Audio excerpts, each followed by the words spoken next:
Assalamualaikum. Hello everyone. Welcome to SS Easy Education. Today we will learn the following topics from the Specific Relief Act, that is for whom contract cannot be specifically enforced, Section 25, against whom contracts may be specifically enforced, rectification and rescission of contract, declaration, injunction, types of injunction, and then when injunction is granted, and lastly refusal of granting injunction. So please stay with us, and if this video helps you, please subscribe this channel and be a member of this family. Firstly, I want to show you the sources. The first source is the Specific Relief Act 1877, but I am also indebted to the following sources which I have already mentioned here, and the contents and the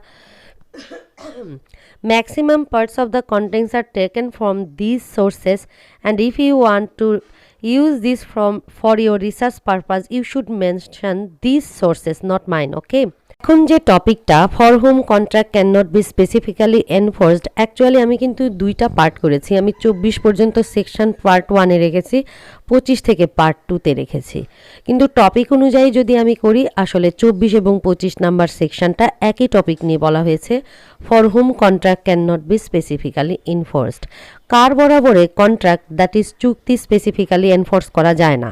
তো আমি 24-এ আসলে এই পয়েন্টগুলো already part 1 24 সেকশনটা আলোচনা করেছি, এখানে তারপরে আমি একটু বলি। প্রথমেই বলা হচ্ছে ডিফেক্টিভ ক্যারেক্টার, দেন বলা হয়েছে ইনক্যাপেবল পারসন। আমি এগুলো পার্ট 1-এ যে লেকচার শিট রয়েছে সেখানে কিন্তু এগুলো একেবারে ক্লিয়ারলি বুঝিয়ে দিয়েছি। সো বুঝিয়ে দিতে গেলে আবারও আমাদের এই লেকচারটা অনেক বড় হয়ে যাবে। আমরা জাস্ট রিভিউ করছি যে ডিফেক্টিভ ক্যারেক্টারের যদি কোনো পারসন থাকে বা ফ্রড বা নেগলিজেন্স, ভয়েরেবল কন্ট্রাক্ট, সেই ক্ষেত্রে কিন্তু তার বরাবরে চুক্তি সম্পাদন করা যায় না। ইনক্যাপেবল পারসন, সেই ক্ষেত্রেও করা যায় না। হোয়ার রিমেডি ইজ অ্যাডমিটেড, অর্থাৎ যেখানে প্রতিকার একেবারে স্বীকার করে নেওয়া হয়েছে, অ্যাডমিট করে নেওয়া হয়েছে, সেখানেও কিন্তু কোনো চুক্তি স্পেসিফিক্যালি পারফর্ম করা যায় না। রিমেডি অ্যাডমিট করে নেওয়া হয়েছে when party knows the facts, one who already had notice of the right of third party in a contract, অর্থাৎ তৃতীয় পক্ষের যদি কন্ট্রাক্টে কোনো অধিকার থাকে এবং সেই নোটিশ যদি অলরেডি জানা থাকে, সেই ফ্যাক্ট যদি জানা থাকে, সেই ক্ষেত্রেও আমরা কিন্তু কন্ট্রাক্টটি স্পেসিফিক্যালি এনফোর্স করতে পারি না। অ্যান্ড দেন আমরা 24-এর পরে যে সেকশনটা এখানে কার্যকরী হবে সেটা হচ্ছে 25। এই দুটো সেকশন মিলেই actually for home contract can not be specifically enforced. So according to section 25, the another persons are defective titles whose title is defective for selling or letting the property. For example, A sell property to B which in fact belongs to C and C has not authorized A to do so. A cannot enforce a specific performance. এখানে কিন্তু বলা হচ্ছে যে যদি টাইটেলই defective হয় কোনো কিছু বিক্রি করবার ক্ষেত্রে বা ভাড়া দেওয়ার ক্ষেত্রে, অ্যাজ ফর এক্সাম্পল এ একটি প্রপার্টি বি এর কাছে বিক্রি করে দেয়, কিন্তু সত্যিকার অর্থে প্রপার্টিটার মালিক ছিল সি, অ্যান্ড সি কিন্তু একে অথরাইজড করেনি, A can not enforce a specifically performance. Then non acquisition of full right, where seller has not acquired the full right to sell the property. For instance, non-acquisition of full right, মানে seller কিন্তু পুরা অধিকারটা পায়নি প্রপার্টিটা বিক্রি করার। A gives his land to trustees declaring that they may sell it with the written consent of B. B gives his general assent for its sale. Now, it is stated that trustees sell the property to C. C refuses to perform contract. Trustee cannot enforce the contract specifically as in absence of B's written consent to the particular sale. তো এখানে একটা ঘটনা এখানে উদাহরণস্বরূপ দেওয়া হয়েছে যে এ তার প্রপার্টিটা ট্রাস্টিদেরকে দিল এবং বলল যে এটা বিক্রি করতে হবে, বাট রিটেন কনসেন্ট বিক্রি করতে পারবে, বাট রিটেন কনসেন্ট লাগবে বি এর।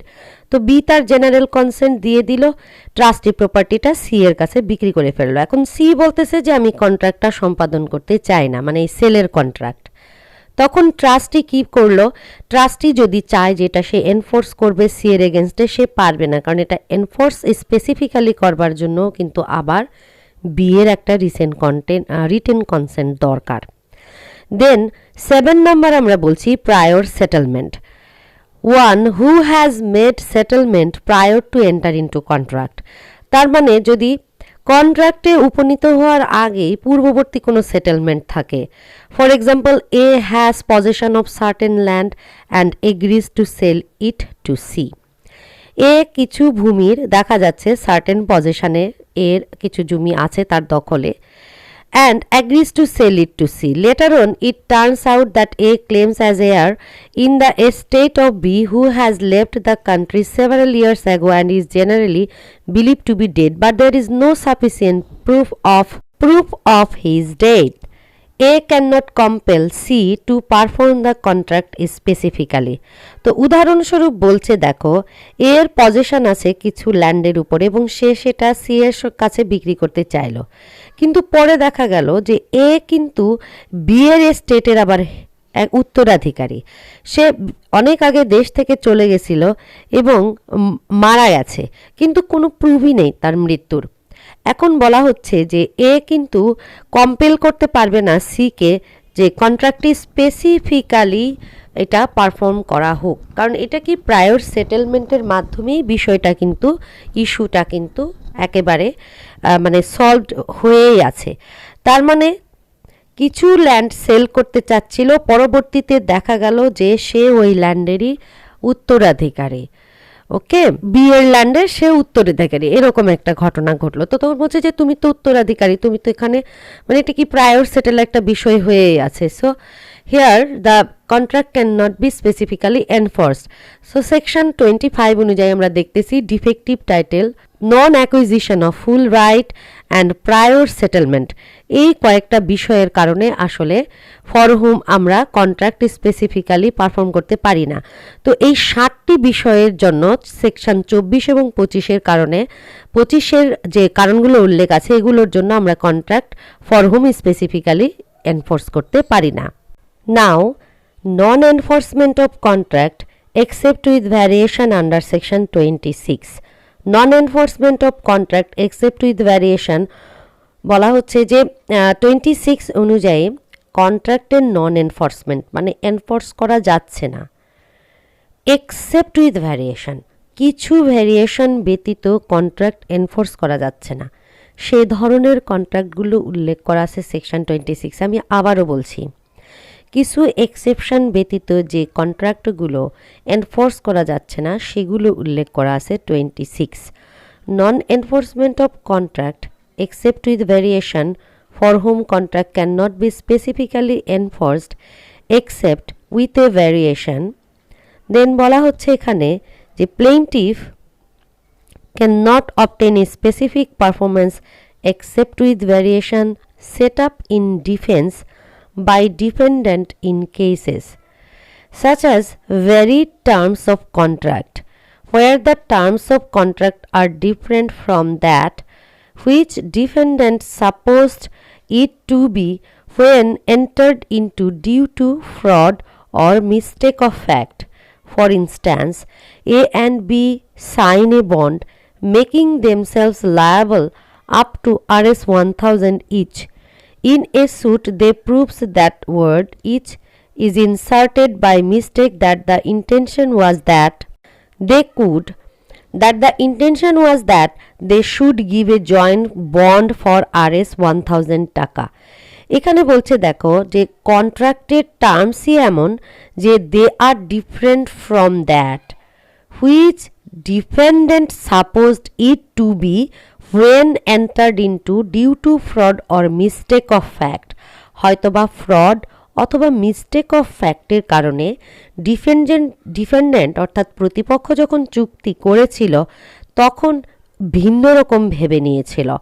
যেমন এ বি একটা বন্ড সাইন করলো, মেকিং দেমসেলস লায়াবল মানে তাদের নিজেদেরকে তারা মনে করছে যে ঠিক আছে আমরা 1000 টাকা পর্যন্ত লায়াবল থাকবো দুজনে। In a suit, they proves that word each দেখা যাচ্ছে ইচ লেখা আছে is inserted by mistake that the intention was that they should give a joint bond for 1000 টাকা।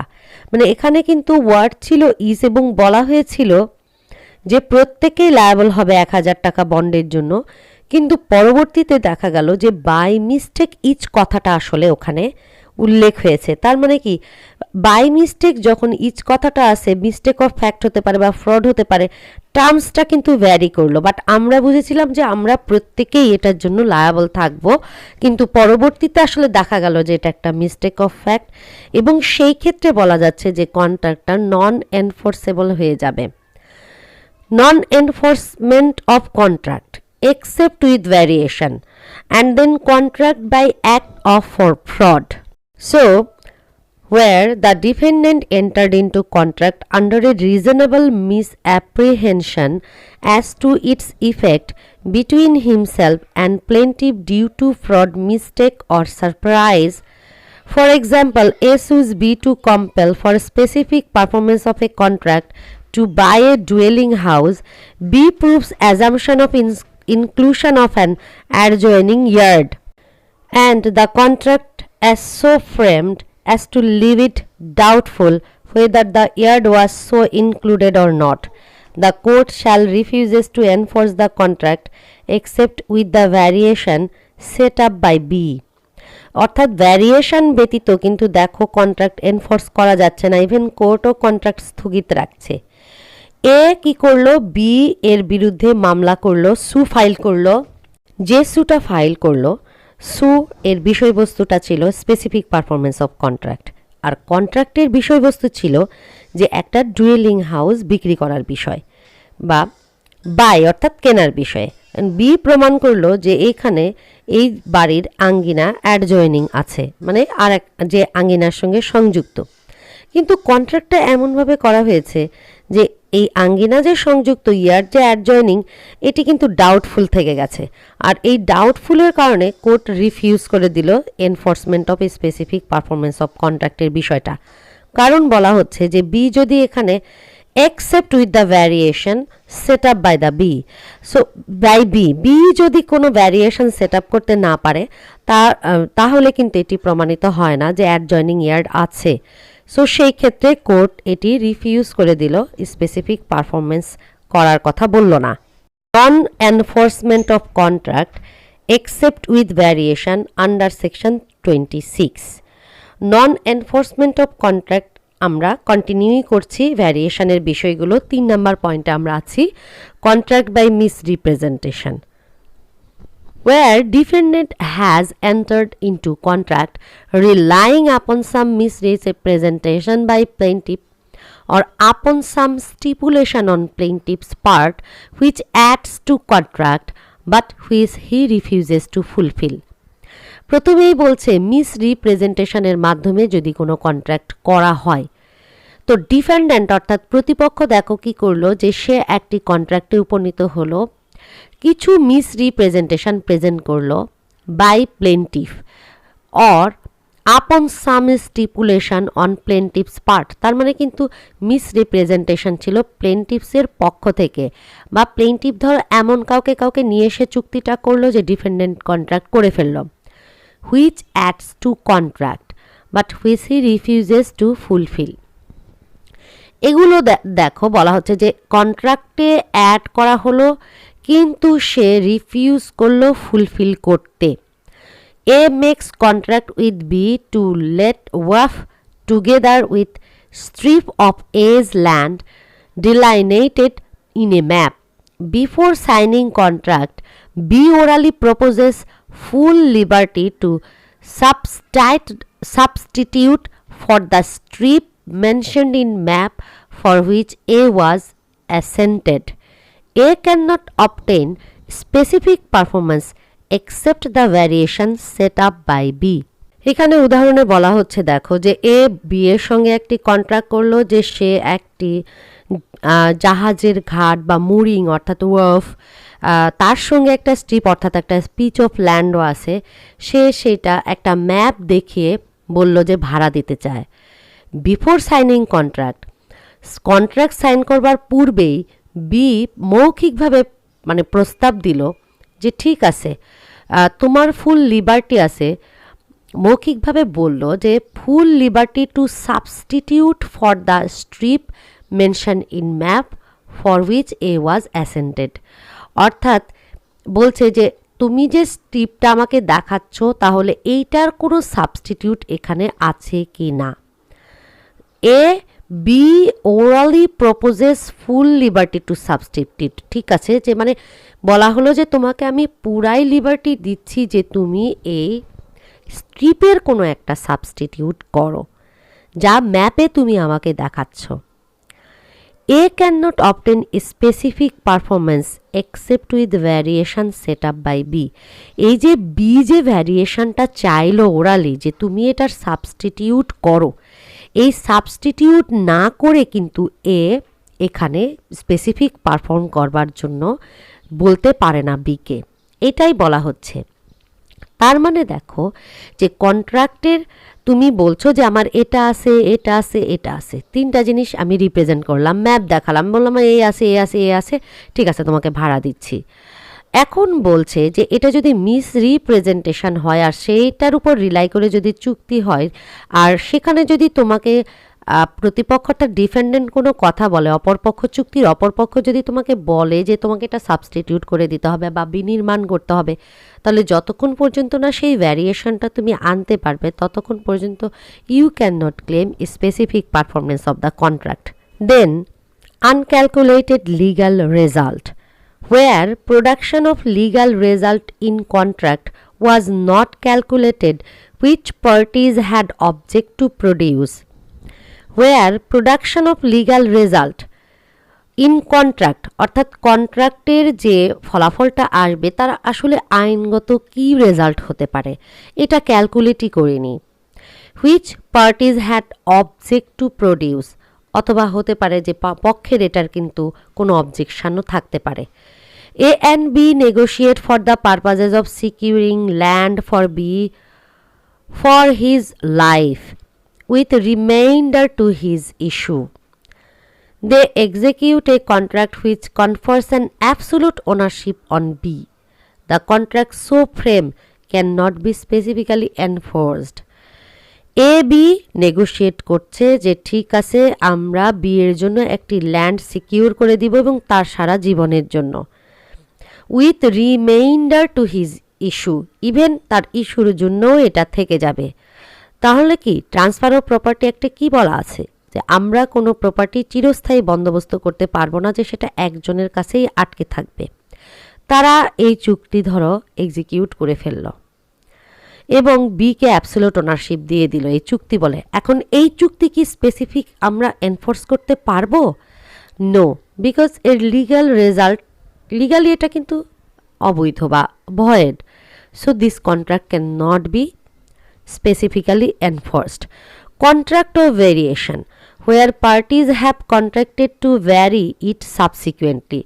Parties have contracted to vary it subsequently. অর্থাৎ পক্ষরা কি করছে?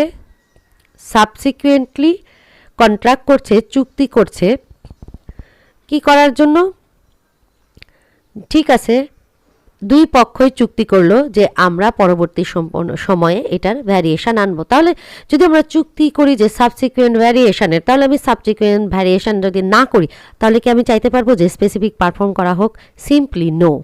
For instant, A agrees to let his house to be at rent 100 taka per month, putting first into tenable repair. Later on, it turns out that a house at no worth repairing.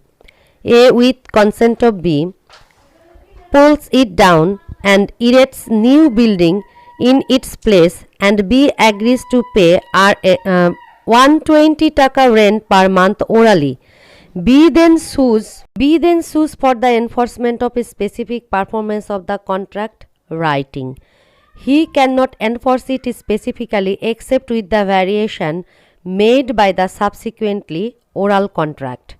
এক্ষেত্রে বলা হচ্ছে দেখো যে এ বিকে বলছে 100 টাকা পার মান্থে ভাড়া দিচ্ছি, তবে তুমি টেনেবল রিপেয়ার করে দিবে।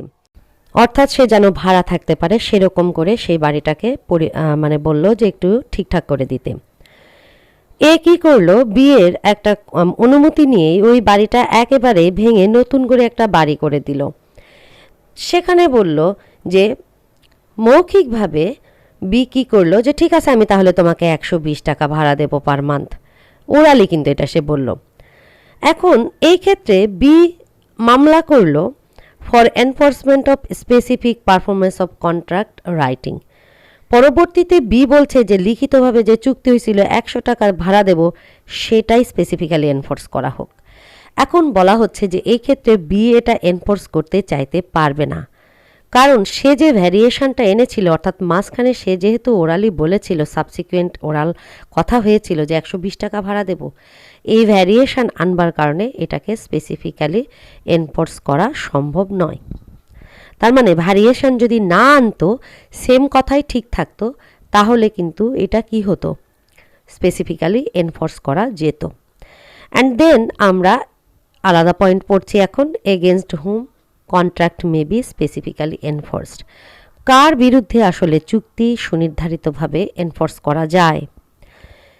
এই ক্ষেত্রে বলা হচ্ছে দেখো, under section 27 the specific performance can be enforce against either party in contract, যে কোনো চুক্তির পক্ষের বিরুদ্ধে।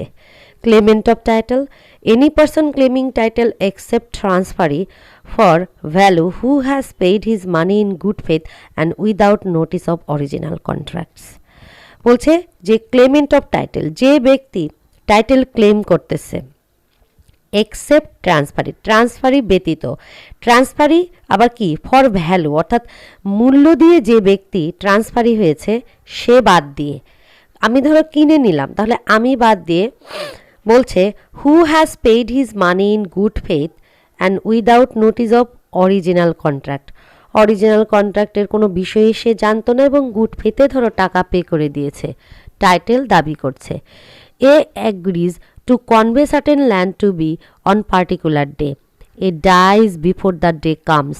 B may compel to legal heirs or other representative in interest of A to perform the contract specifically. এ কি করলো যে ঠিক আছে সে পার্টিকুলার ডেতে কিছু জমি বিকে দিয়ে দিবে, এ মারা গেল ওই দিনটা আসার আগেই।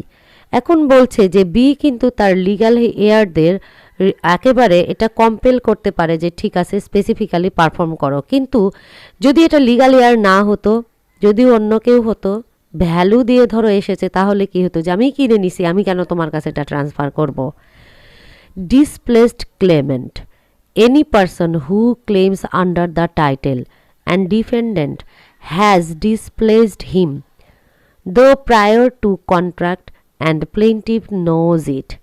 ডিসপ্লেসড ক্লেইমেন্ট, যে ব্যক্তি ক্লেম করছে কোনো টাইটেল এবং ডিফেন্ডেন্ট ডিসপ্লেসড হিম, যদি ডিফেন্ডেন্ট তাকে ডিসপ্লেস করে, অর্থাৎ টাইটেল ক্লেম করছিল যে তার পরিবর্তে ধরো আমি আসছি, though prior to contract and plaintiff knows it, চুক্তির পূর্বেই ধরো এটা হয়েছিল এবং প্লেন্টিভ সেটা জানতো, তারপরও যিনি ক্লেমেন্টকে ডিসপ্লেস করবেন তিনি কি স্পেসিফিক্যালি পারফর্ম করবেন। New company, where a public company enters into contract and later on becomes amalgamated with another public company, the new company shall be responsible for all previous contracts. And then promoter, where the company has ratified the contracts made by promoters prior to incorporation of the company. দুটো একই সঙ্গে বলবো, নতুন কোনো company যখন public company আর একটা কোম্পানির সঙ্গে একত্রিত হয়ে অ্যামালগামেট হয়ে যায়, তাহলে পূর্ববর্তী যে কন্ট্রাক্টগুলো রয়েছে নতুন কোম্পানি সেটার জন্য রেসপন্সিবল থাকবে নাকি ওগুলো বাদ যাবে? নো, প্রমোটার, কোম্পানি ইনকর্পোরেশনের আগে চুক্তি করে প্রমোটাররা, সেটিও কে? প্রমোটারদের এগেনস্টে স্পেসিফিক্যালি পারফর্ম করা যাবে before incorporation of the company, অর্থাৎ prior to incorporation of the company promoter will be liable. Then against whom contract can not be specifically enforced, section 28-এ এই সংক্রান্ত বিষয়ে স্পেসিফিক পারফরমেন্স অ্যাক্টে আলোচনা করা হয়েছে যে কার বিরুদ্ধে কন্ট্রাক্ট স্পেসিফিক্যালি এনফোর্স করা যায় না। 27-এ পড়লাম কার বরাবরে করা যায়, এখন আমরা পড়ছি কার বরাবরে করা যায় না। Specific performance of a contract can not be enforce against a party if the consideration to be received by him is so grossly inadequate with reference to the state of things existing at the date of the contract as to be either by itself or coupled with other circumstances, evidence, or fraud or of undue advantage taken by the plaintiff.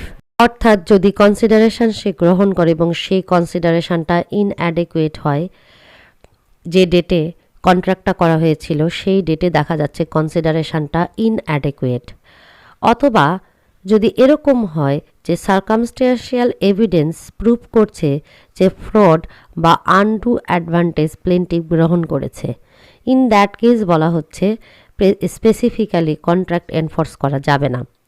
If his assent was obtained by the misrepresentation, whether willful or innocent, concealment, circumvention, or unfair practice of any party to whom performance would become due under the contract, or by a promise of such party which has not been substantially fulfilled. অথবা পরবর্তীতে বলা হচ্ছে দেখো যে মিসরিপ্রেজেন্টেশনের মাধ্যমে আর অন্য কোনো কিছু গোপন করে হোক বা হাইড করে হোক বা আনফেয়ার প্র্যাকটিসের মাধ্যমে হোক, বলছে যে এক পার্টি যদি এমন হয় যে সে কোনো একটা কথা আদায় করে নিয়েছে, সাবসিকুয়েন্ট কোনো কথা আদায় করে নিয়েছে, কিন্তু পরবর্তীতে সেই প্রমিসটা ওই পার্টি ফুলফিল করেনি, in that case specific performance করতে পারবে না। If his assent was given under the influence of mistake of fact, misrepresentation, or surprise, provided that when the contract provides for compensation in case of mistake, compensation may be made for a mistake within the scope of such provision, and the contract may be specifically enforced in other respect if proper to be enforced. বলছে যে যদি misrepresentation বা কোনো mistake of ফ্যাক্টের influence অথবা দেখা যাচ্ছে যে surprise, in that case যদি কন্ট্রাক্টে এমন হয় যে compensation in case of mistake বা কম্পেনসেশন দেখা যাচ্ছে may be made for a mistake, কোনো একটা মিস্টেকের জন্য যে কম্পেনসেশন যদি প্রোভাইড করা হয় উইদিন দ্য এই প্রভিশনের এই সেকশনের প্রভিশনের আওতার ভেতরে, and contract may be specifically enforced, তবে বলছে যে কন্ট্রাক্ট সেই সকল পার্টের জন্য এনফোর্স করা যাবে যেটার ক্ষেত্রে করা যায় properly. For example, A one of the two executors in the erroneous belief that he had the authority of his co-executor enters into an agreement for the sale to B of his testator's property. B cannot insist on the sale being completed. Here বলা হচ্ছে দেখো যে দুজন এক্সিকিউটরের মধ্যে একজন সে ভুলবশতভাবে এভাবে বিশ্বাস করলো যে হি had the authority of his co executor, মানে তার কো এক্সিকিউটরের অথরিটিও তার আছে। তারপরে সে কী করলো, একটা চুক্তিতে উপনীত হলো সেলের বিয়ের সাথে অফ হিজ টেস্টেটরস প্রপার্টি। এখন বলছে B can not insist the sale being completed. B can not insist, বিকে কিন্তু কোনো রকম ইনসিস্ট করা যাবে না সেল কমপ্লিট করবার জন্য। A directs an auctioneer to sell certain land. A afterwards revokes the auctioneer's authority as to 20 bighas of this land, but the auctioneer inadvertently sell the whole to B, who was not noticed to the revocation. B cannot enforce the specific performance of the agreement. বলছে যে একজন অকশনিয়ারকে direct করলো কিছু certain land sell করবার জন্য, কিন্তু পরবর্তীতে তার পাওয়ার অকশনিয়ার হিসেবে প্রত্যাহার করে নেওয়া হলো, এটা সে জানতো না এবং সে কি করলো, প্রপার্টিটা সেল করে দিল বিয়ের কাছে। এটা অজ্ঞতাবশতই এই কাজটি করে ফেললো। এখন সেই ক্ষেত্রে বিকে হোল প্রপার্টি অর্থাৎ 20 বিঘা প্রপার্টি দিয়ে দিল। বিয়েরও কিন্তু এটা জানা ছিল না, এই মানে হু হ্যাজ নট মানে নোটিসই পায়নি রেভোকেশনের। এখন বলছে যে বি কিন্তু স্পেসিফিক পারফরমেন্সের জন্য কোনো রকম কোনো এখানে মামলা করতে পারবে না, মানে এই এগ্রিমেন্টটা স্পেসিফিক পারফর্ম করতে পারবে না, কারণ অকশনিয়ার হিসেবে এর ক্ষমতাটা আগেই প্রত্যাহার করে নেওয়া হয়েছে। So this is the fact. And then rectification of instrument. So rectification of instrument এটি আলোচনা করা হয়েছে স্পেসিফিক রিলিফ অ্যাক্টের সেকশন 31 থেকে 34 পর্যন্ত। কন্ট্রাক্ট রেকটিফাই করা, অর্থাৎ চুক্তির সংশোধন করবার কথা 31 থেকে 34-এ বলা হয়েছে। সেখানে বলা হচ্ছে 31 নম্বর সেকশনটা আমরা আগে দেখি।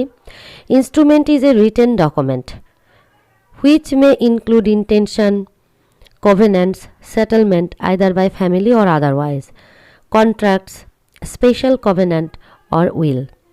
It assigns, creates, extinguish and transfer of rights and obligation. It must be valid and fulfill the intention of the parties. There are certain mistakes in instruments which require to be rectified.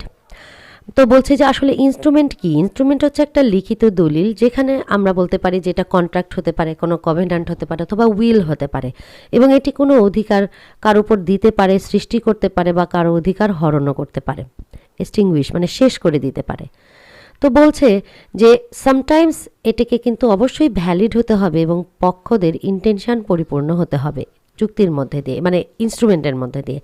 Sometimes certain mistake in instrument, তো এটা হতেই পারে, ডকুমেন্টে mistake হতেই পারে, তো সেটা সংশোধন করা যায় আসলে স্পেসিফিক রিলিফ অ্যাক্টের মধ্যে দিয়ে। Fraud or mutual mistake of parties in contract may put it in situation where it may not express their intention. তো বলছে যে মিউচুয়াল মিস্টেক বা ফ্রড, প্রতারণা পক্ষদের কন্ট্রাক্টের মধ্যে একটা কমন বিষয়, এটা থাকতেই পারে। ফ্রড মিউচুয়াল মিস্টেক হতে পারে, সেই ক্ষেত্রে বলছে যে এমন একটি সিচুয়েশন সৃষ্টি করে যে where it may not express their intention, অর্থাৎ এর কারণে তাদের যে মেন ইন্টেনশনটা ছিল চুক্তির মাধ্যমে সেটা প্রকাশ নাও পেতে পারে। Either party or representative in interest may institute a suit to have the instrument rectified. তো যে কোনো পক্ষ বা তার রিপ্রেজেন্টেটিভরা এই চুক্তিটি পরিবর্তন করবার জন্য, অর্থাৎ সংশোধন করবার জন্য সু ফাইল করতে পারে। If proved fraud or mistake in framing instrument and court ascertains the real intention of the parties may, in its discretion, rectify the instrument keeping in view of the interest of third party. Interest of third person should not be infringed. তো বলছে যে যদি প্রমাণিত হয় যে হ্যাঁ fraud এবং mistake হয়েছে কোনো একটা ইনস্ট্রুমেন্ট ফ্রেমের ক্ষেত্রে, কোর্ট অ্যাসার্টেন করে যে ঠিক আছে পক্ষরা, তাহলে তারা এটা কোর্টের ডিসক্রিপশন অ্যাকচুয়ালি যে ঠিক আছে এটা রেকটিফাই করুক এবং এই ইনস্ট্রুমেন্টে তাদের যে ইচ্ছা সেই ইচ্ছা তুলে ধরুক। Interest of third person should not be influence, তার মানে কখনোই কিন্তু তৃতীয় পক্ষের কোনো স্বার্থ কোনো চুক্তি দিয়ে ভঙ্গ হওয়া যাবে না, এটাও কিন্তু এক ধরনের equity. As for example, A agrees to sell house to B and one of 3 gardens adjacent to it. In the execution of the instrument, fraudulently B includes all 3 gardens. This conveyance may be rectified as against B, where a garden is leased out of third party cannot be rectified because interest of third party is affected. এক্ষেত্রে বলা হচ্ছে যে এ agree করছে যে ঠিক আছে সে তার বাড়ি বির কাছে বিক্রি করে দিবে 1 of 3 gardens adjacent, এবং 3টা বাগানের মধ্যে একটি বাগান সহ। এক্সিকিউশনের সময় ইনস্ট্রুমেন্ট যখন এক্সিকিউশন হবে তখন ফ্রডুলেন্টলি বি কী করলো, অল 3 গার্ডেন ইনক্লুড করে নিল।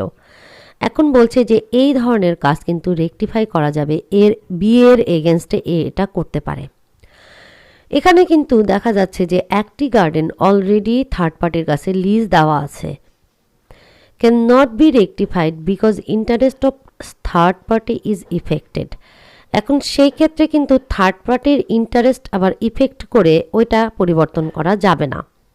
Presumption as to intent of parties section 32। During the process of rectification court has to regard the equitable conscience of the parties concerned. Basic principle behind it is he who comes into equity must comes with clean hands. During the process of rectification বলছে rectification করবার সময় court কিন্তু equitable কনসায়েন্সটি মাথায় রাখবে, কারণ এটা equity প্রিন্সিপালের উপরে নির্ধারণ করে হবে। Principles of rectification section 33। 2 points are noteworthy while rectifying the instrument. First, intention of the instrument made, and secondly, intention of its legal consequence is important. দুটা পয়েন্ট মনে রাখতে হবে রেকটিফাইংয়ের ক্ষেত্রে। প্রথমত একটি হচ্ছে যে ইন্টেনশনে ইনস্ট্রুমেন্টটি তৈরি করা হয়েছে, এবং দ্বিতীয়ত এর লিগাল কনসিকুয়েন্সেস কী হবে। Secondly, intention of its legal consequence. Equity looks to intent rather than form, এই মূলনীতির উপরে প্রতিষ্ঠিত হবে এটি। Specific enforcement of rectified instrument section 34, a contract which is in writing first should be rectified and then may be paid for specific performance। অর্থাৎ একটি contract, সে লিখিত contract প্রথমে রেকটিফাই করে নিতে হবে এবং তারপরেই কিন্তু সেই কন্ট্রাক্টটি স্পেসিফিক পারফর্ম করতে হবে। আবার বলছি, কন্ট্রাক্টে ভুল থাকলে ভুল আগে সংশোধন করে তারপরে আবেদন করতে হবে যে এই কন্ট্রাক্টটি সুনির্ধারিতভাবে পারফর্ম করা হোক, আদারওয়াইজ নয়। অ্যান্ড দেন আমরা পরবর্তী সেকশানে চলে যাব। Rescission, annulment, revocation, abrogation or cancellation of instrument. তো এখানে বলা হচ্ছে যে যে কোনো ধরনের চুক্তি কিন্তু রদ করা যায়, সেটাকে আমরা বলছি রেসিশন, এবং এটি আলোচনা করা হয়েছে সেকশন 35 থেকে সেকশন 38-এ। Only court is competent to grant rescission. এই ক্ষেত্রে আমরা মনে রাখবো যে একমাত্র কোর্টই কিন্তু এই রেসিশনের অর্ডার দেবার উপযুক্ত body. Following are the cases in which court may rescind the contract, এবং নিম্নলিখিত ক্ষেত্রে সাধারণত কোর্ট চুক্তি রদের অর্ডার দিয়ে থাকে। প্রথমত, termination or violation, where plaintiff terminates contract or contract itself is voidable. If a field is sold which has right to use way and seller conceals the right while the execution of instrument, buyer can get the contract রিসাইন্ড। এক্ষেত্রে বলা হচ্ছে যে প্লেন্টিফ contract দেখা যাচ্ছে terminate করতে পারে, অথবা contract যদি ইটসেলফ ভয়েডেবল হয়। যেমন একটা ফিল্ড বিক্রি করা হলো, একটা মাঠ বিক্রি করা হলো, কিন্তু সেখানে একটা পথের অধিকার ছিল, সেই অধিকারের কথা সেলার টোটালি গোপন করে গেছে। এই ক্ষেত্রে কিন্তু যিনি বায়ার, উনি এই চুক্তিটি রদ করতে পারেন। Unlawful contract, contract it is unlawful on the part of the defendant for the causes not apparent on it's face.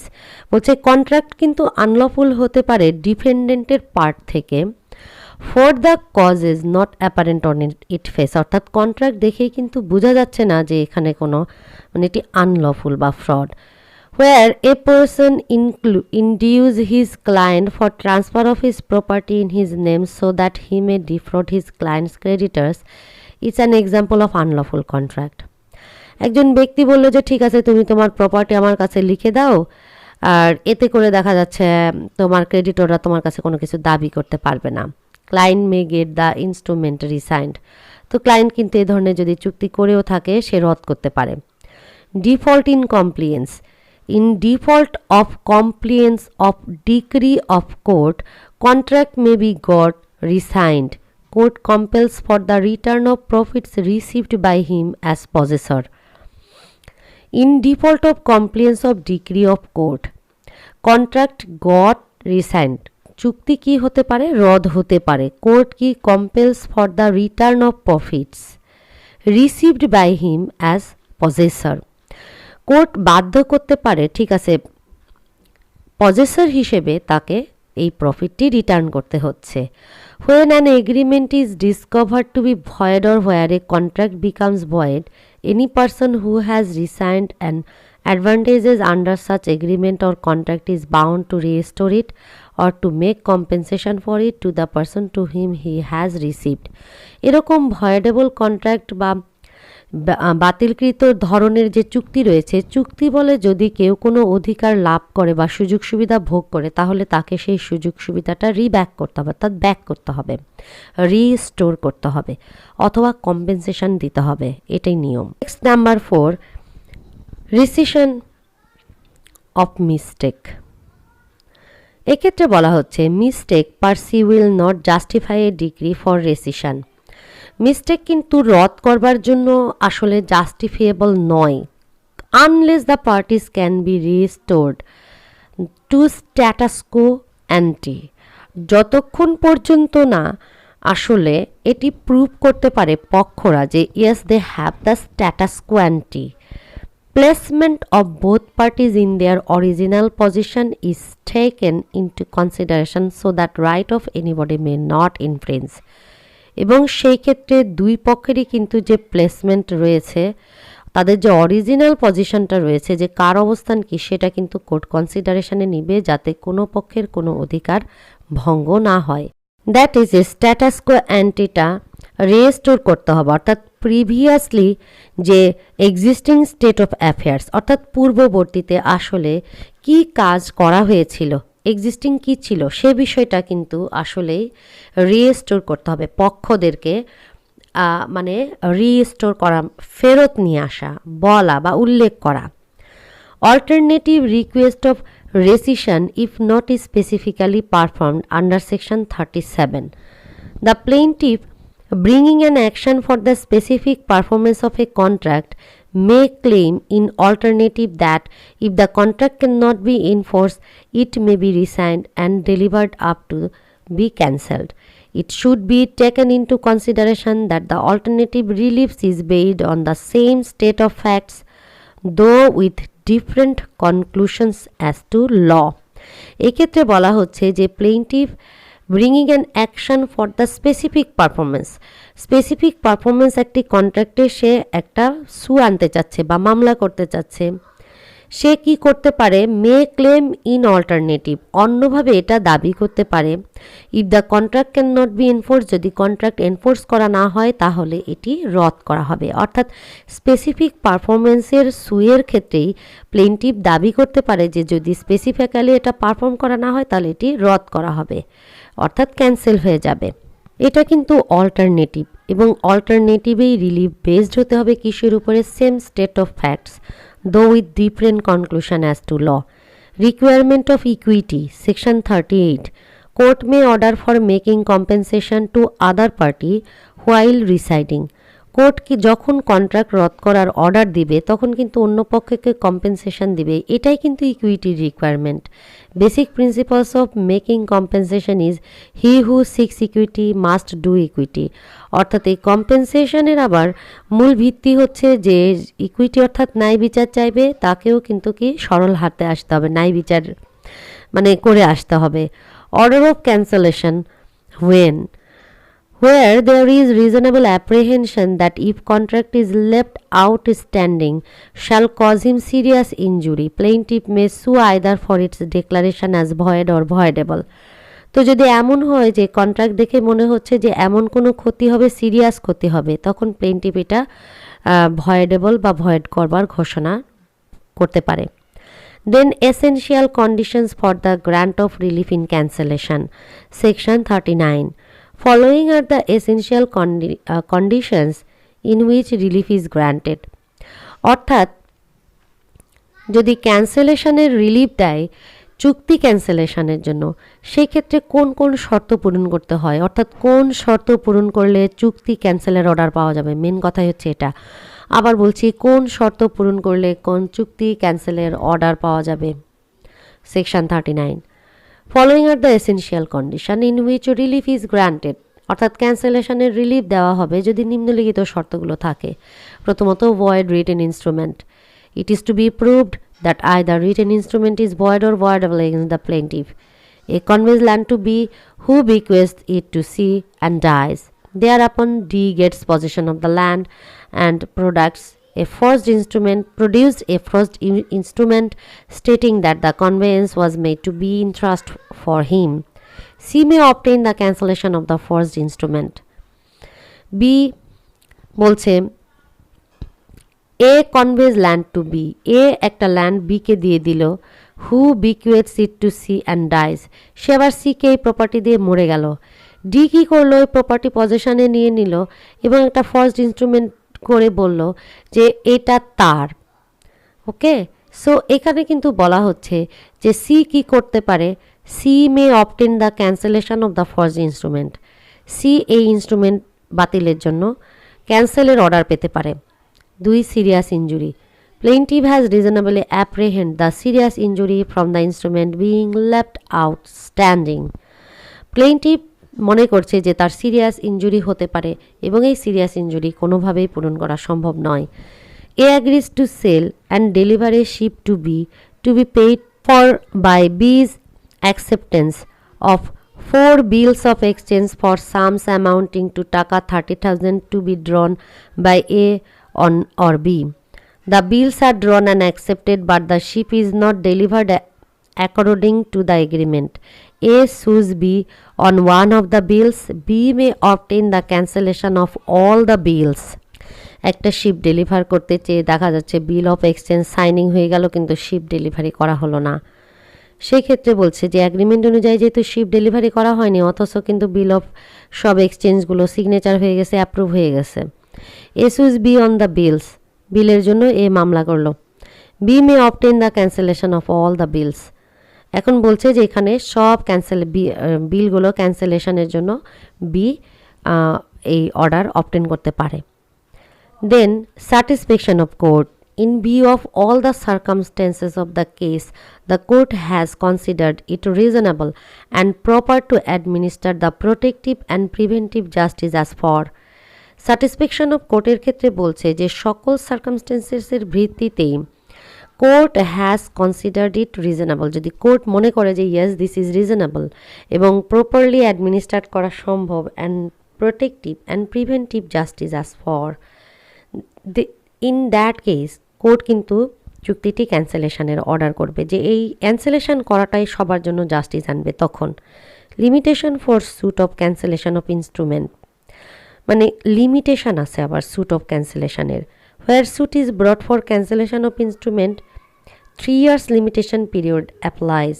তো বলছে যে যেখানে ক্যান্সেলেশনের ইনস্ট্রুমেন্ট ক্যান্সেলেশনের মামলা কথা বলা হচ্ছে বা আনা হচ্ছে 3 বছর limitation period. A representing that the tenants of his land were all at will sells it to B and conveys it to him by an instrument dated 1st January 1877. Soon after that day, A fraudulently grants to C a lease of part of the lands dated on 1st October 1876 and procures the lease to be registered under the Registration Act. B may obtain the cancellation of this lease. সেখানে একটা time duration বলে দিয়ে উদাহরণটা দেওয়া হয়েছে, তোমরা দেখবে। Copy of decree to registration office, ক্যান্সেলেশনের যে কপি বা যে ডিক্রিটা অর্ডার করা হলো সেটা আবার কিন্তু রেজিস্ট্রেশনের জন্য যাবে। In case the cancelled instrument was got registered, court also sends a copy to B of the decree of the officer concern for the endorsement in books for its cancellation. অর্থাৎ এই ক্যান্সেলেশনের অর্ডারের এই ডিক্রিটা যাবে রেজিস্ট্রেশনের অফিসে এবং রেজিস্টার্ড বইয়ে সেটা উল্লেখ করতে হবে। A ship which is not seaworthy can not be insured as seaworthy but it insured as seaworthy and later to disclose not seaworthy its insurance may be cancelled. উদাহরণস্বরূপ বলছে যে একটা শিপ ধরে নেওয়া হয়েছে সিওয়ার্দি, কিন্তু এটা আসলে সিওয়ার্দি না, পরবর্তীতে প্রুফ হলো যে এটা সিওয়ার্দি না এবং ঘোষণা করা হলো এবং ইনস্ট্রুমেন্টটা ক্যান্সেল হয়ে গেল। ফর্সড transfer, instrument of forced transfer of land can also got cancelled. Forced ট্রান্সফারের যদি কোনো দলিল করা হয় বা ডকুমেন্ট করা হয় কোনো ল্যান্ডের, সেই ক্ষেত্রে সেই ফর্সড ট্রান্সফারের ইনস্ট্রুমেন্টটি ক্যান্সেলড হয়ে যাবে। Failure in transfer, instrument can also be got cancelled in which due consideration has been received but the agreed object has not been transferred against which consideration was received. Instrument বলা হচ্ছে যে এই in which due consideration has been receive, consideration receive করেছি কিন্তু agreed object এখন পর্যন্ত আমরা ধরো ট্রান্সফার করিনি, সেই ক্ষেত্রে বলছে কনসিডারেশন রিসিভ করেছে অবজেক্ট ট্রান্সফার হয়নি, so it may be cancelled. Here is an example. A agrees to sell car for Arlock to B. B has paid the entire amount to A, but A has not delivered the car as agreed. B may obtain the cancellation of instrument. A agree করলো যে ঠিক আছে আমি 250 লাখ টাকায় B কে বিক্রি করব কার, টাকা নিয়ে নিলাম, কার ডেলিভার করলাম না। ইন দ্যাট কেস বি কিন্তু ক্যান্সেলেশন চুক্তিটি ক্যান্সেলেশন করবার জন্য সে কোর্টের কাছ থেকে অর্ডার পেতে পারে। দেন ডেক্লারেশন স্যুট, তো আমি বলবো যে স্পেসিফিক রিলিফ অ্যাক্টের অন্যতম গুরুত্বপূর্ণ একটা সেকশন 42 ডেক্লারেশন স্যুট বা ডেক্লারেটরি স্যুট আমরা বলি। This section lays down rule regarding the suit instituted upon denial of interest or title in property or in case of interest in denial of right or character court may declare that he is so entitled. আবার একটু বলছি যে এই সেকশনটা আসলে কি বর্ণনা করে। রুল রিগার্ডিং দ্য স্যুট আপন ডিনায়াল অফ ইন্টারেস্ট, অর্থাৎ আমি কারো কোনো স্বার্থ অস্বীকার করছি, সেখানে কোর্টের কাছে মামলা করতে হবে যে না আমার স্বার্থ আছে, ঘোষণা করা হোক, like that. Essential condition for maintenance of A sweet, following are the essentials must be established for declaratory suit. Plaintiff is entitled to any legal character or right as to property. প্লেন্টিফের কিন্তু legal অধিকার থাকতে হবে প্রপার্টিতে। Defendant has denied or interested in denial the title of such character or right of plaintiff, এবং defendant এই প্লেন্টিফের অধিকারকে অস্বীকৃতি জানাচ্ছে এবং সে বলছে যে প্লেন্টিফের কোনো অধিকার নাই। Declaration for which plaintiff has applied is the legal character or right. Whether the plaintiff is able to seek further relief then a mere declaration of title he must seek such relief. In this case প্লেন্টিফের যে declaration এটা কিন্তু legal character হতে হবে এবং অধিকার নিয়ে declaration হতে হবে, কোনো একটা অধিকার নিয়ে ডিক্লারেশন আসতে হবে, ঘোষণা আসতে হবে। এবং যদি এমন হয় যে প্লেন্টিফ কিন্তু অন্য কোনো রিলিফ পেতে পারে তাহলে মেয়ার ডিক্লারেশন অফ টাইটেল, যদি হ্যাঁ যে ঠিক আছে শুধু টাইটেল ঘোষণা করা, তাহলে তাকে শুধুমাত্র সেই রিলিফটাই চাইতে হবে। A has lawful possession of certain land, the inhabitant of neighbouring village claims the right of way across the land. একটা ভূমির উপরে এর অধিকার আছে, কিন্তু পাশের গ্রামের কিছু অধিবাসী বলল ওই ল্যান্ডের উপর দিয়ে তাদের পথের অধিকার আছে। He may sue for a declaration that they are not entitle to the right so claimed. He may sue, সে একটা সু করলো যে একটা ডিক্লারেশন হোক, they are not entitle to the right so claim, তারা যে পথের অধিকার ঘোষণা করছে এটা তাদের নেই, এই ডিক্লারেশনটা দেবার জন্যই আসলে এখানে এ মামলা দায়ের করতে পারে। এটাই হচ্ছে ডিক্লারেটরি স্যুট। তো পরের পেজে ডিক্লারেটরি স্যুটের আরও অনেক ধরনের যে এই যে এক্সাম্পলগুলো রয়েছে এগুলো আমি তোমাদেরকে বলবো। ইভেন বইয়ে যদি আরও এক্সট্রা কিছু এক্সাম্পল থাকে, আমি সব এক্সাম্পল আসলে তুলিনি বা তুললেও এখানে ডিসকাস করব না, তোমরা একটু পড়ে নেবে কারণ আমার ভিডিও অনেক বড় হয়ে যাচ্ছে অলরেডি। তো এক্সাম্পলসগুলো তোমরা একটু বুঝে নেবে, তবে বুঝতে না পারলে আমাকে তোমরা কমেন্টসে লেখো যে কোন এক্সাম্পলটা বুঝতে পারছো না, আমি সেখানে তোমাদেরকে কমেন্টস করেই জবাব জানিয়ে দেবো। সেকশন 43 আমরা এখানে পড়ব। A declaration made under this chapter is binding only on the parties to the suit. কোনো একটি ঘোষণার মামলার অর্থাৎ ডিক্লারেটরি স্যুটের ক্ষেত্রে যদি কোনো ঘোষণা আসে তাহলে সেটা পক্ষদের জন্য বাধ্য হবে, persons claiming through them respectively, and where any of the parties are trust is on the persons for whom, if in existence at the date of the declaration, such parties would be trustees. So declaratory suit কেবলমাত্র পক্ষদের জন্যই প্রযোজ্য হবে এবং যে সকল পক্ষ claim করতেছে তাদের জন্যই অ্যাপ্লিকেবল হবে। এখন যদি এমন হয় যে কোনো পক্ষ ট্রাস্টি, ওকে, সো বলছে যে ঠিক আছে যে ডেটে ডিক্লারেশন স্যুটটা ঘোষণা করা হচ্ছে এই ডেটেই ওই পক্ষ ট্রাস্টি এবং সেও তাকেও কিন্তু এটা পালন করতে হবে। একটি উদাহরণ দেওয়া আছে যে এ একজন হিন্দু, সে একটা স্যুট করলো যে ঠিক আছে তার alleged wife her mother defendant seeks declaration that his marriage was duly solemnised, যে তার বিয়ে উপযুক্তভাবে হয়েছে এবং সে কনজুগাল রাইটসটি এস্টাবলিশড করতে চায়। কোর্ট একটা ডিক্লারেশন দিয়ে দিল এবং অর্ডার দিল। কিছুদিন পরে দেখা যাচ্ছে যে C claiming that B is his wife, C আবার ক্লেম করছে যে না বি হচ্ছে তার wife. Then sues A for recovery of B, তখন সে আবার এর বিরুদ্ধে মামলা করলো বিকে ফেরত পাওয়ার জন্য। প্রিভিয়াস কেসে যে ডিক্লারেশনটা ছিল ফর্মার স্যুটসে এটা কিন্তু সি এর উপরে বাইন্ডিং হবে না। নাও দ্য টপিক ইনজাংশন, এবং আমি জানি যে তোমরা ইনজাংশন শব্দটির সাথে অনেক পরিচিত এবং এটি কিন্তু স্পেসিফিক রিলিফ অ্যাক্টের অনেক গুরুত্বপূর্ণ একটা রিলিফ আমরা বলতে পারি। সেক্ষেত্রে দেখো ইনজাংশনের ক্ষেত্রে একটা উদাহরণ দিয়ে আমরা শুরু করেছি।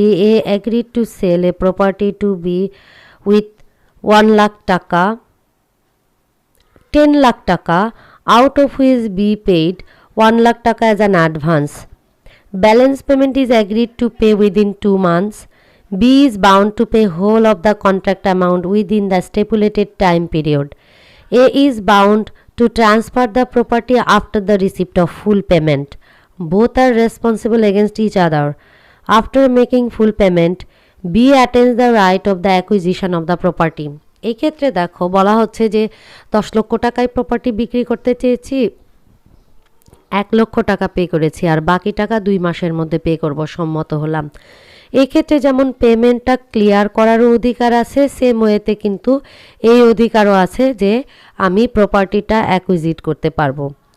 If A refuses to transfer the ownership to B upon full payment, B may invoke at the door of court either for number 1 to do for which A is bound to do, A is bound to do which he is contractual obligation, he is bound to transfer ownership to B.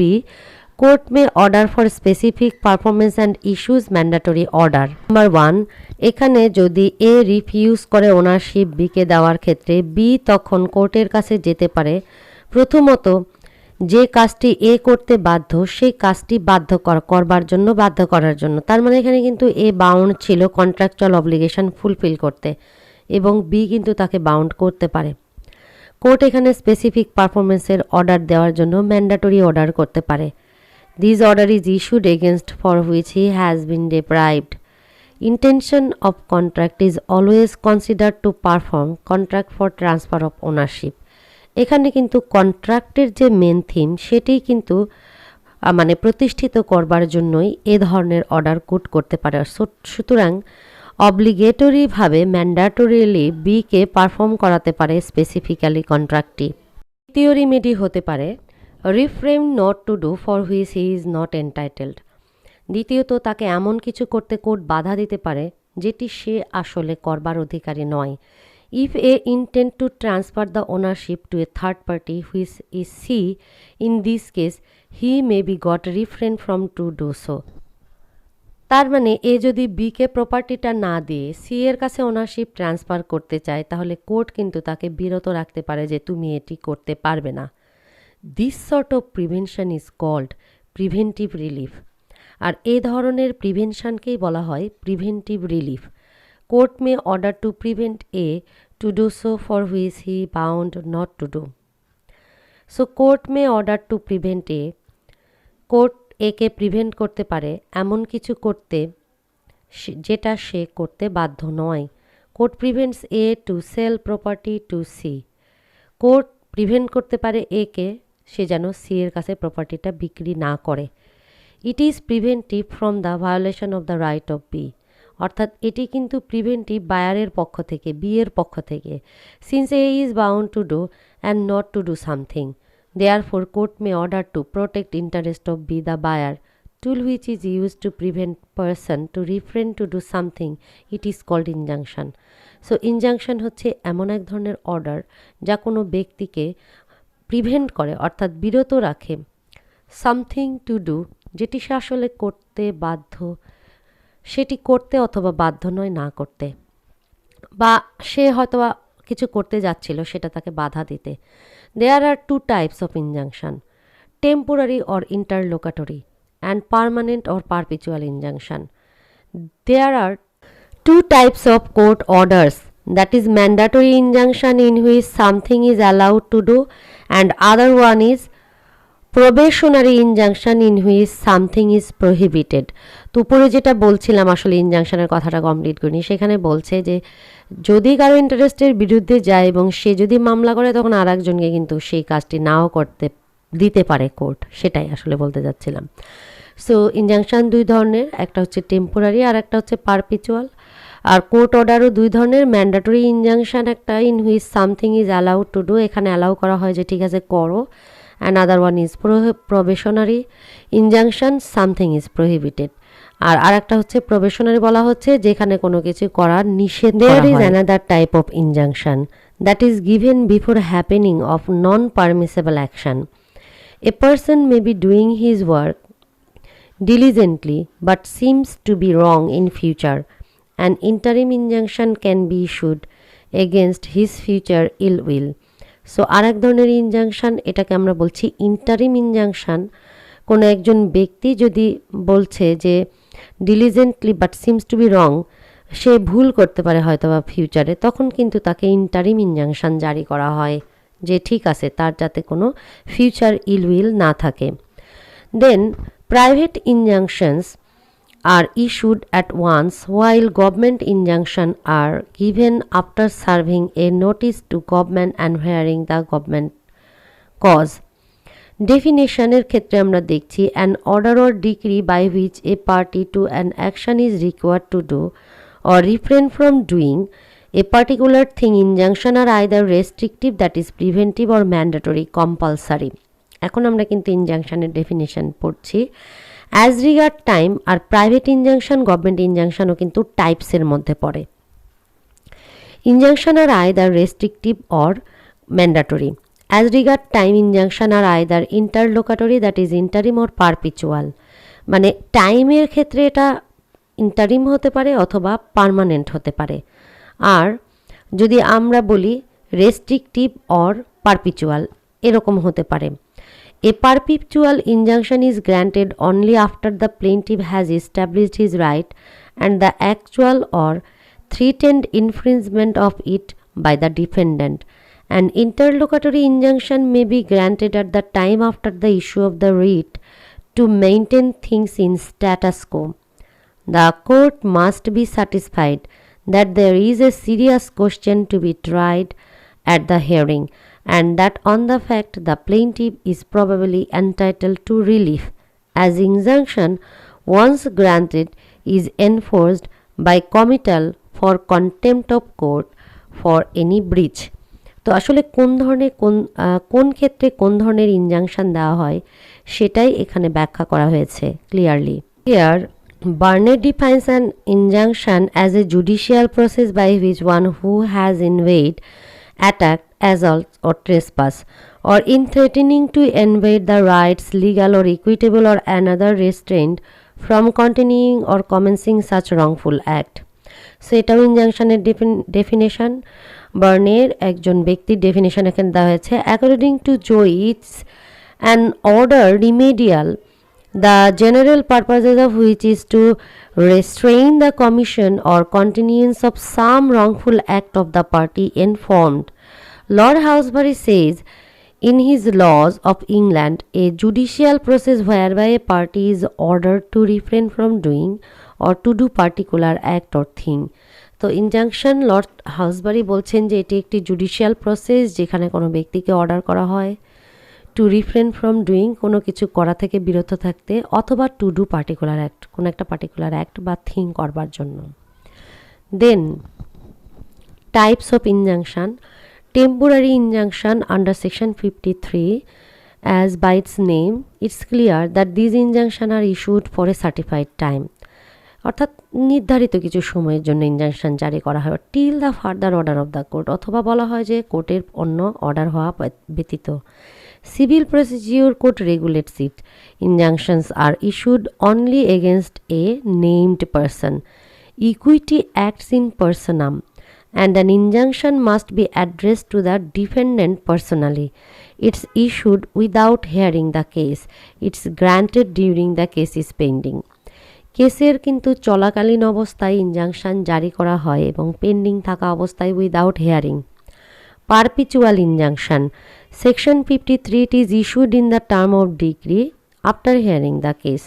So perpetual injunction কিন্তু temporary ইনজাংশনের মতো pending থাকাকালীন ঘোষণা করা হয় না, কেসের শুনানি হওয়ার পরেই এটা ঘোষণা করা হয়, and after the satisfaction of the court, এবং কোর্ট স্যাটিসফাই হলেই কেবল পারপিচুয়াল ইনজাংশন জারি করা হয়।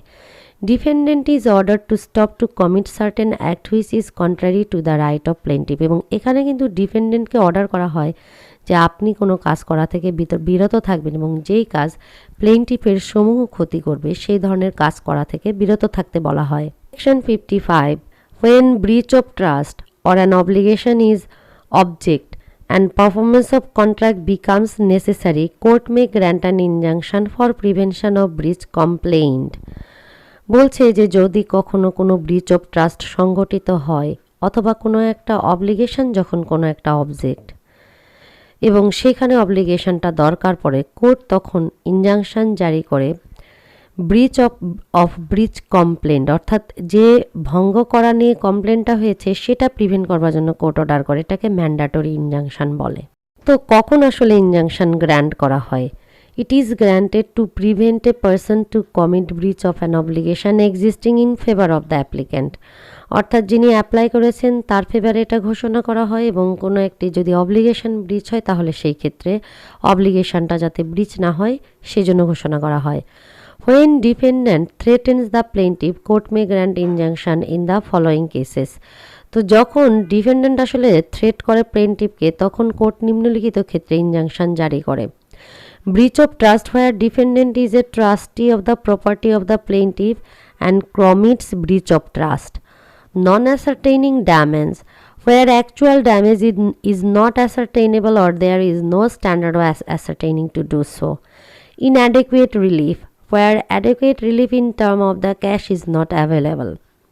Apprehension of inadequacy where there is apprehension that adequate relief could not be available. Compulsion when injunction becomes necessary. So এখানে আমরা 5টি ground প্রথমত পড়ছি। প্রথমটা হচ্ছে ব্রিচ অফ ট্রাস্ট, ট্রাস্ট ভঙ্গ হলে। দ্বিতীয়ত যদি ড্যামেজ না নির্ধারণ করা যায়, মানিজ বা মানিজ ওর্থ, পরবর্তীতে আমরা বলছি রিলিফ যদি ইনঅ্যাডেকুয়েট হয় মানি বা মানিজ ওর্থ দিয়ে, এবং ইনঅ্যাডেকুয়েসি যদি অ্যাপ্রিহেন্ড করা হয়। Then violation of contractual right, contractual right যদি ভায়োলেট হয়, লিগাল রাইট যদি ভায়োলেটেড হয়, থ্রেটেনিং যদি হয়, অর্থাৎ defendant threats the plaintiff, defendant প্লেনটিফকে যদি থ্রেট করে। Proof where it is proved that the right of the plaintiff is infringed, অর্থাৎ প্লেনটিফের অধিকার ভঙ্গ হচ্ছে, এটা যদি প্রুভড হয়।